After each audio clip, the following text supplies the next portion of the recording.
তো জামা কাপড় পরার টাইমই পাই না আমরা। কখন জামা কাপড় পরবো? সারাদিন তো ইউনিফর্ম পরেই থাকা লাগে। রাতের বেলা খাওয়া খাওয়ার পরে এই যে 5টা মিনিট মা বোন বাপের সাথে কথা বলি, ওইটাই আমাদের জীবনে সারাদিনের সুখ।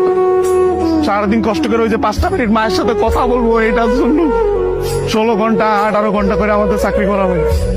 বুঝবেন না আমাদের কষ্ট। আমরা হয়েছে পৃথিবীর সবচেয়ে বড় মৃত্যু, কারণ আমরা উঠতে উঠতে মিথ্যা কথা বলি। মা যখন জিজ্ঞেস করে বাবা খাইছ না, বলি খাইছি। কি বলবো, মারা তো বলতে পারবো না। মা যখন জিজ্ঞেস করে কেমন আছিস বাবা, বলি ভালো আছি। অসুখ হইলে ডাক্তার দেখাই না, ডাক্তাররা অনেক টাকা দেওয়া লাগবে। মা জিজ্ঞেস করে বাবা ডাক্তার দেখাইছিস, ওষুধ খাইছিস, বলি যে খাইছি। কিছু বলার নাই, তোর মিথ্যা বলো ছাড়া কোনো উপায় নেই। আমাদের মতন মৃত্যু কার কেউ নেই। আমাদের কোনো ঈদ নাই ভাই, ঈদ করেন আপনারা। আমরা সে ভাই পোলাও করবা খাইতে পারি না।